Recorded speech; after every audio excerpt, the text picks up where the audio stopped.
E ouviram os apóstolos e os irmãos que estavam na Judeia, que também os gentios tinham recebido a palavra de Deus. E subindo Pedro a Jerusalém, disputavam com ele os que eram da circuncisão, dizendo: Entraste em casa de varões incircuncisos e comeste com eles. Mas Pedro começou a fazer-lhes uma exposição por ordem, dizendo: Estando eu orando na cidade de Jope, tive num arrebatamento dos sentidos uma visão. Via um vaso como um grande lençol que descia do céu e vinha até junto de mim. E pondo nele os olhos, considerei e vi animais da terra, quadrúpedes, e feras, e répteis, e aves do céu. E ouvi uma voz que me dizia: Levanta-te, Pedro, mata e come. Mas eu disse: De maneira nenhuma, Senhor, pois nunca em minha boca entrou coisa alguma comum ou imunda. Mas a voz respondeu-me do céu segunda vez: Não chames tu comum ao que Deus purificou. E sucedeu isto por 3 vezes, e tudo tornou a recolher-se no céu. E eis que na mesma hora pararam junto da casa em que eu estava 3 varões que me foram enviados de Cesareia.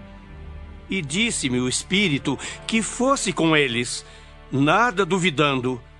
E também estes 6 irmãos foram comigo, e entramos em casa daquele varão.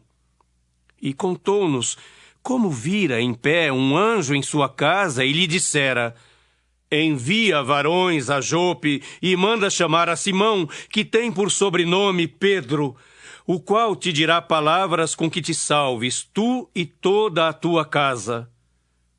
E quando comecei a falar, caiu sobre eles o Espírito Santo, como também sobre nós ao princípio. E lembrei-me do dito do Senhor quando disse: João certamente batizou com água, mas vós sereis batizados com o Espírito Santo. Portanto, se Deus lhes deu o mesmo dom que a nós quando cremos no Senhor Jesus Cristo, quem era então eu para que pudesse resistir a Deus? E ouvindo estas coisas, apaziguaram-se e glorificaram a Deus, dizendo: Na verdade, até os gentios deu Deus o arrependimento para a vida.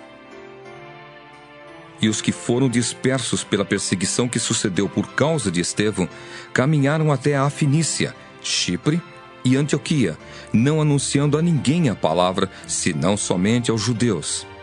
E havia entre eles alguns varões de Chipre e de Cirene, os quais, entrando em Antioquia, falaram aos gregos, anunciando o Senhor Jesus. E a mão do Senhor era com eles. E grande número creu e se converteu ao Senhor. E chegou a fama destas coisas aos ouvidos da igreja que estava em Jerusalém. E enviaram Barnabé até Antioquia, o qual, quando chegou e viu a graça de Deus, se alegrou e exortou a todos aqui, com firmeza de coração, permanecessem no Senhor. Porque era homem de bem e cheio do Espírito Santo e de fé.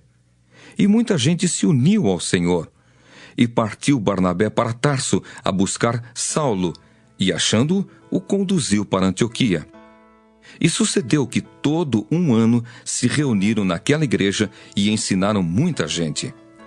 Em Antioquia foram os discípulos pela primeira vez chamados cristãos.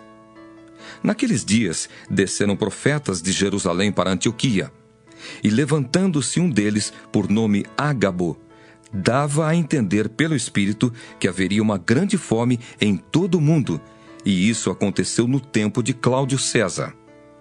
E os discípulos determinaram mandar, cada um conforme o que pudesse, socorro aos irmãos que habitavam na Judéia.